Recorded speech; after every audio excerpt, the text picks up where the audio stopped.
सत्संग जी, प्रेम से कहना।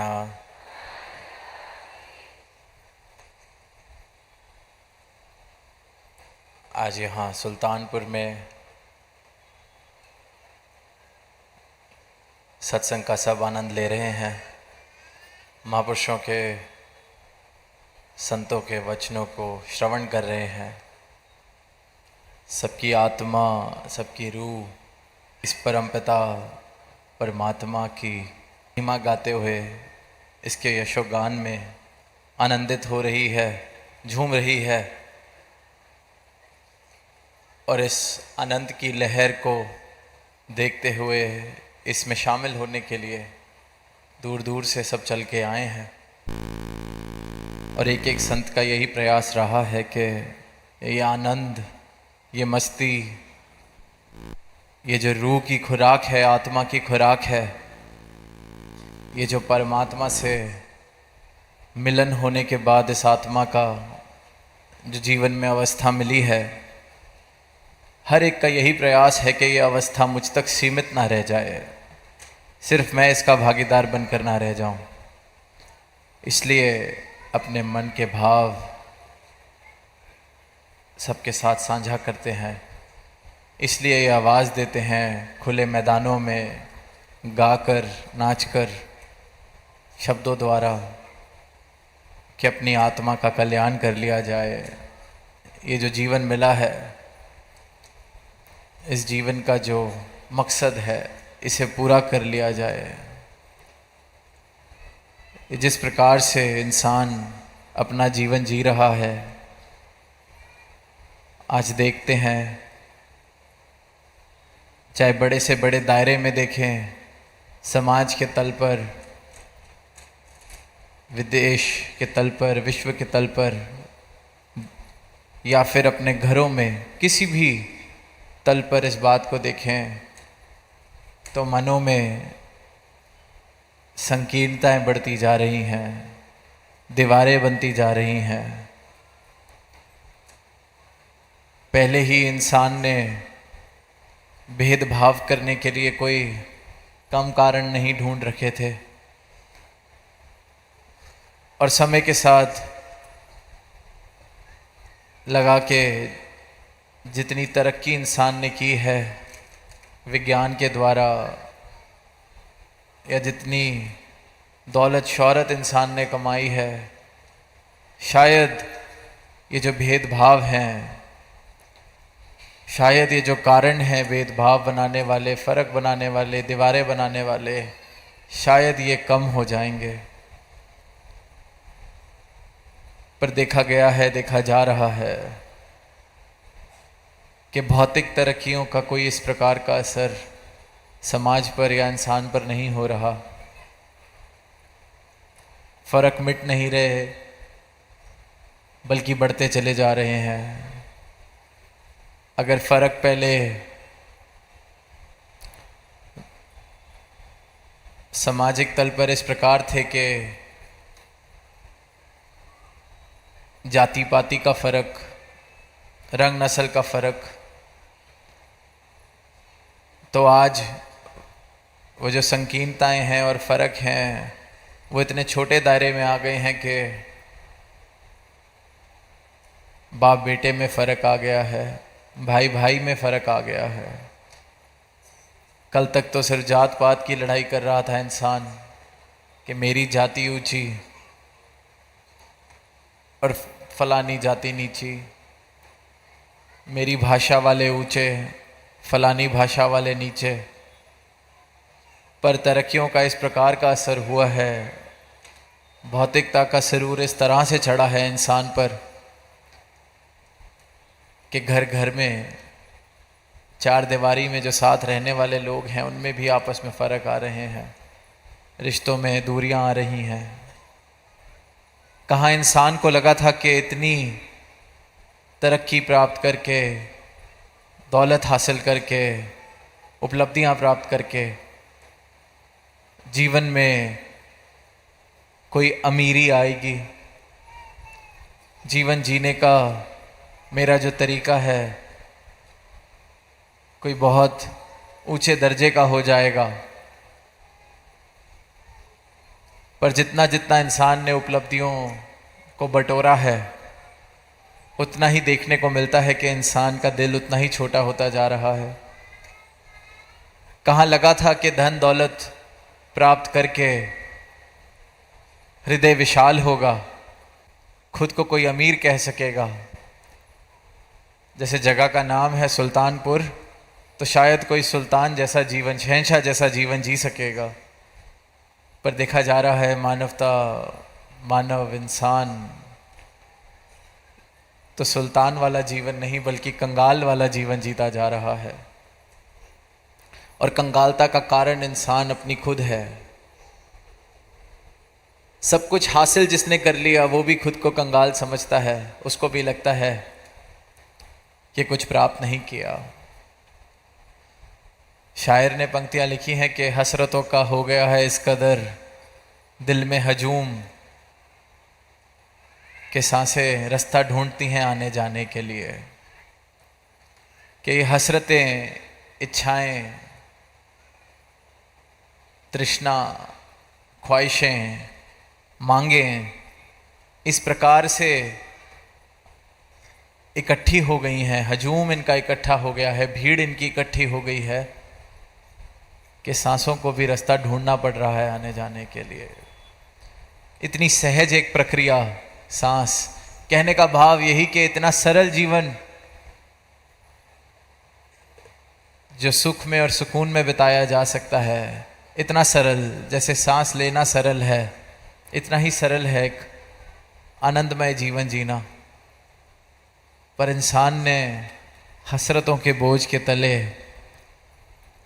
खुद को इतना कंगाल कर लिया है कि सांस भी सुकून से इंसान नहीं ले पा रहा। ऐसी भौतिकता की दौड़ में इंसान लगा हुआ है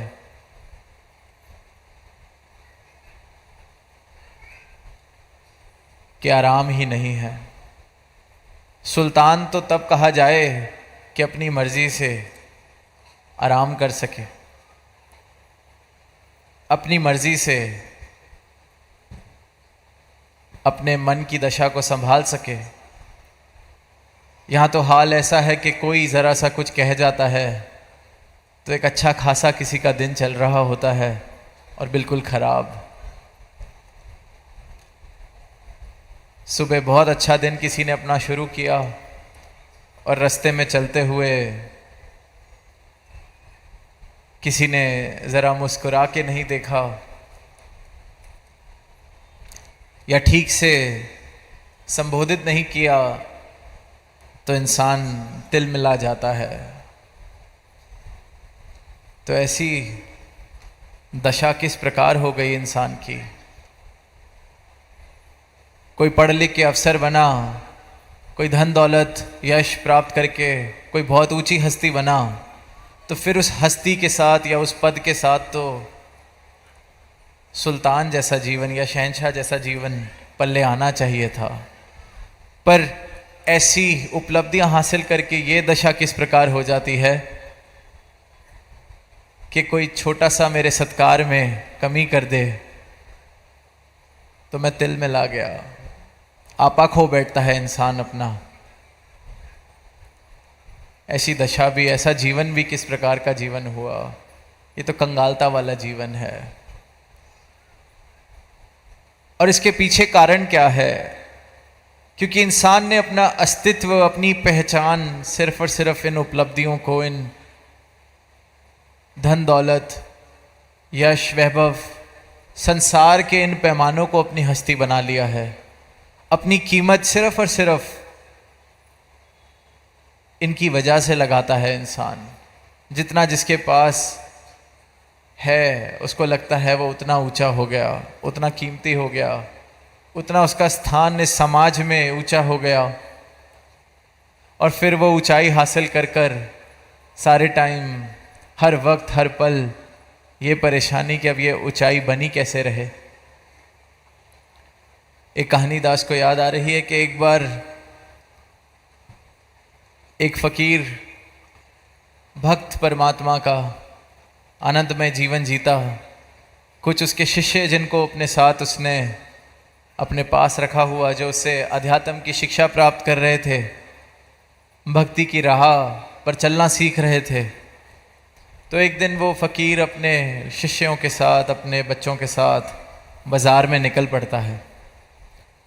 बाज़ार में निकलता है तो नज़ारा देखता है कि एक इंसान एक गधे के साथ खड़ा है, गधे के गले में रस्सी बंधी हुई है और उस इंसान ने वो रस्सी पकड़ी हुई है।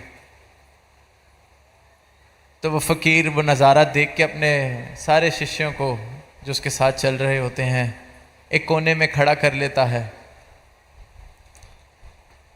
और उसके मन में ख्याल आता है ये इतने समय से मेरे साथ हैं, शिक्षा प्राप्त कर रहे हैं, मेरे वचन सुनते हैं, भक्ति के मार्ग पर चलने की कोशिश कर रहे हैं, सत्य को प्राप्त करने की कोशिश कर रहे हैं, ज़रा देखें कितनी समझ इनको आई है। तो जो 5-6 शिष्य होते हैं उनसे पूछता है कि वो इंसान दिख रहा है जिसके हाथ में रस्सी है, जिसने गधे को रस्सी से बांधा हुआ है? सारे कहते हैं हाँ जी दिख रहा है। तो वो कहता है मैं तुमसे एक सवाल पूछता हूँ, एक बात बताओ कि वो इंसान और गधे में मालिक कौन है? कौन किसका मालिक है? तो सारे बच्चे बोलते हैं कि ये कैसा सवाल हुआ, जाहिर सी बात है वो इंसान मालिक है, इंसान ने उसको रस्सी से बांधा हुआ है, वो गधे के गले में तो रस्सी बंधी हुई है, मालिक तो इंसान हुआ। तो जब सब ये जवाब दे देते हैं तो फ़कीर कहता है ठीक है।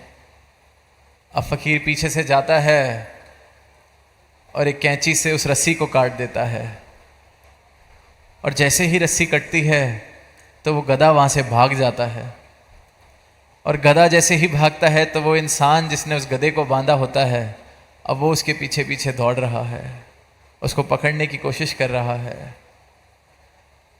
अब वो फ़कीर वापस उन बच्चों के पास आता है, कहता है अब बताओ कौन किसका मालिक है, किसने किसको बांधा हुआ है, किसने किसको पकड़ा हुआ है, किसने किसको संभाला हुआ है, कौन किसके वश में है? तो इंसान भी सोच रहा है कि दुनिया की धन दौलत इकट्ठी कर ली है तो वो मालिक है, शायद वो सुल्तान हो गया है अपने मोहल्ले का, अपने शहर का, अपने देश का। पर सोचने वाली बात और पूछने वाली बात यह है कि वो उपलब्धियों को हासिल करके क्या वो इंसान मालिक है या वो जो उपलब्धियां हैं उन उपलब्धियों का राज, उन उपलब्धियों की पकड़ उस इंसान पर है। तो ऐसी सल्तनत या ऐसी अमीरी भी किस काम की अमीरी? तो संतों ने यूं ही चेतन किया है इंसान को कि ये जो जीवन मिला है इसको कंगालता में ना बिताया जाए। जो तुमने हासिल किया है उसके पीछे दौड़ दौड़ के तो तुम मालिक कभी नहीं बन सकते, कंगाल के कंगाल बने रहोगे। ये जीवन सब कुछ हासिल करके भी, दुनिया की सारी दौलत हासिल करके भी कंगालता में बीत जाएगा, क्योंकि असली सुल्तान, असली शहंशाह सिर्फ उसे कहा जा सकता है जिसके लिए कबीर दास जी ने भी कहा है कि चाह मिटी चिंता मिटी मनवा बेपरवाह, कि जिसकी चिंताएं मिट गई हैं, इच्छाएं मिट गई हैं, मन बेपरवाह हो गया है। अब ऐसी अवस्था किसकी है कि जिसकी चाहत मिट गई, चिंताएं मिट गई? किसकी है? सिर्फ और सिर्फ उसकी, उस इंसान की जिसने इस परम धन को प्राप्त कर लिया है, परम सत्ता को जान चुका है। क्योंकि इस परम सत्ता को प्राप्त करके ये चाहत जिसकी पूरी हो जाए, फिर बाकी चाहतें तो बचती ही नहीं है। फिर ये समझ आ जाता है कि ये परम धन, राम रतन धन मुझे मिल गया है, ये बाकी तो फिर जो इसने देना है देगा, जो नहीं देना उससे फर्क क्या पड़ता है, ये मिल गया है, ये परमात्मा मिल गया है, ये अमूलक दात मुझे मिल गई है, राम रतन धन पायो। तो फिर चाहत मिट जाती है, चिंताएं भी मिट जाती हैं, क्योंकि समझ आ जाता है कि कर्ता ये परमात्मा है। इस सृष्टि को बनाने वाला मुझे मिल गया है, इस सृष्टि को चलाने वाला मुझे मिल गया है, जिसने मुझे ये जन्म दिया, ये इंसानी जन्म दिया, वो मुझे मिल गया है। तो चिंता अब कोई करेगा तो फिर ये करेगा, मैं चिंता का बोझ क्यों उठाऊं। ये तो वही वाली बात जो शहंशाह जी एक छोटी सी कहानी सुनाते थे कि एक राजा जा रहा था अपने रथ पर और रास्ते में किसी एक कमज़ोर से बुज़ुर्ग आदमी को देखा कि बहुत भार उठा के खड़ा है धूप में। उस पर तरस आ गए और कहा कि तू ऐसे ना पैदल जा, तू मेरे रथ पर आ जा। अब वो इंसान इतना आदी उस बोझ को उठाने के लिए, इतना आदी अपनी कंगालता से, उसको विश्वास ही नहीं हुआ कि राजा अपने रथ पर बिठा रहा है। पर अब राजा ने बुलाया है तो मना भी नहीं कर सका, बैठना पड़ा उस रथ पे। अब रथ पे तो बैठा, पर वो जो बोझ सर पे ढोया हुआ था, वो बोझ उससे उतार नहीं पाया अपने सर से। उस बोझ को सर पे ही उठा रखा है और बैठ गया है रथ पर। अब राजा पूछ रहा है कि ये क्या कर रहे हो, तुम्हें रथ पर बिठाया ही इसलिए, इस बोझ को भी रख दो। वो आगे से हाथ जोड़कर कहता है कि राजन, क्या ये कम है, आपने मुझे बिठा लिया है, अब इस बोझ को भी मैं यहाँ डालकर आपकी तौहीन नहीं कर सकता। इंसान अपनी चिंताओं को उठाने में इतना आदी हो चुका है, इतना आदत सी उसकी बन गई है। जीवन जीने का तरीका ही इंसान का कंगालता वाला हो गया है कि परमात्मा कहता है आ जाओ मेरे रथ पर बैठो, पर इंसान अपनी कंगालता नहीं छोड़ सकता, आदत हो गई है। बोझ तो इस परमात्मा ने ही उठा रखा है, चिंता तो यही कर रहा है। लिखा है शहंशाह जी ने कि पाताल में भी रोटी देना इसकी जिम्मेदारी है। हम यहाँ सब पहुँच गए हैं, अपने जीवन की जिस भी मुकाम पर हैं इसने पहुँचाया। हर श्वास मुझे ये दे रहा है, अब मैं श्वास की चिंता करने लगूं तो मेरी चिंता करने से ये सच्चाई नहीं बदल जाती कि देने वाला करने वाला ये परमात्मा है। ये तो मैं बेकार में ही चिंता का बोझ उठाए बैठा हूँ। जैसे उस बुजुर्ग ने रथ पर खुद भी बैठ गया पर बोझ अपने सर पे ही उठाए रखा। तो चाह मिटी चिंता मिटी, जिसे ये बोध हो जाता है सदगुरु की कृपा से, ये राम रतन धन प्राप्त हो जाता है, तो चाहत भी मिट जाती है, चिंता भी मिट जाती है, क्योंकि ये कर्ता परमात्मा मुझे मिल गया। कौन सा परमात्मा? कहने सुनने वाला नहीं, हूबहू जिसके लिए लिखा है कि शस्त्र जिसे काट नहीं सकते, अग्नि जला नहीं सकती, पानी भिगो नहीं सकता, जो कल भी था आज भी है कल भी रहेगा, ये परमात्मा सदगुरु, इस परमात्मा के मुझे दर्शन कराता है। ये परमात्मा मेरे जीवन में आ जाता है सिर्फ हृदय से, सर झुकाने से सदगुरु के चरणों में। और जिस जिस इंसान ने इस दौलत को, इस राम रतन धन को हासिल किया है अपने जीवन में, उसने ये गवाही दी है फिर, चाहे वो मीराबाई, महलों में पलने वाली मीराबाई हुई, पायो जी मैंने राम रतन धन पायो। महलों में रहने वाली को भी लगा कि जीवन में कोई कमी है, इसलिए राम रतन धन पाया। अगर महल की चकाचौंध ही जीवन में कंगालता को मिटा देती तो फिर उसको वो खोज नहीं करनी पड़ती इस राम रतन धन की। फिर कबीर दास जी ने, कुटिया में रहने वाले, उन्होंने भी पाया, उन्होंने भी फिर आगे उद्घोष किया कि चाह मिटी चिंता मिटी मनवा बेपरवाह। जिसको कुछ नहीं चाहिए सो ही शहंशाह, और जिसको ये परम सत्ता परमात्मा राम रतन धन मिल गया, उसको फिर क्या ही कुछ और चाहिए हो सकता है। इसलिए फिर ऐसी अवस्था जिसने प्राप्त की उसको शहंशाह कहा गया है। जिसने कंगालता वाला जीवन छोड़ा, मैं मेरी वाला जीवन छोड़ा, दीवारों वाला जीवन छोड़कर इस खुले आसमान में जीना शुरू कर दिया, इस निरंकार के अंदर जीना शुरू कर दिया, परमात्मा के एहसास में जीना शुरू कर दिया। ऐसे इंसान को फिर कहा गया है कि ये शहंशाह वाला जीवन जी रहा है। चाहत ही मिट गई, चिंता ही मिट गई। और कारण है कि सब कुछ करने वाला, देने वाला, बनाने वाला, मिटाने वाला ये प्रभु मैंने प्राप्त कर लिया है। तो फिर अब वो मूर्खता मैं नहीं करूँगा कि इस राजा ने अपने रथ पर भी बिठाया है और मैं बोझ भी ढोता चलूँ। तो ये जीवन में कंगालता अगर है तो सिर्फ और सिर्फ उसका कारण मैं हूँ। एक पल में ये कंगालता वाला जीवन छोड़कर इस परमात्मा को, इस राम रतन धन को मैं हासिल कर सकता हूँ। कहते हैं गांव में एक गुरु होते जो सारे गांव के बच्चों को अध्यात्म की शिक्षा देते। अब वहाँ सबका ध्यान आया कि आपका बहुत रुतबा है, आपका सब बहुत सम्मान करते हैं,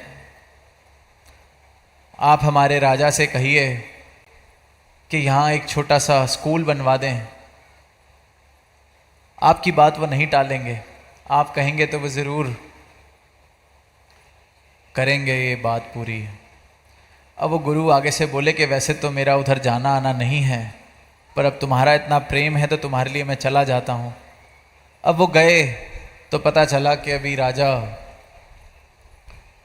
किसी कक्ष में बैठे हैं, तो बाहर इंतज़ार करने को कहा।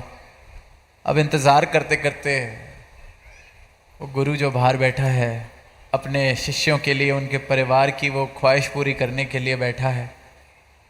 उसको आवाज़ आती है कि वो राजा तो हाथ फैलाकर खुद मांग रहा है, मंदिर में खुद मांग रहा है कि मेरी सल्तनत को बनाए रखना, मेरे राज्य को और बढ़ाना, मुझ पर कोई युद्ध ना करने आए, हर तरह की जो मांगे, मुझे पुत्र धन देना ताकि मेरा वारिस मुझे मिल जाए।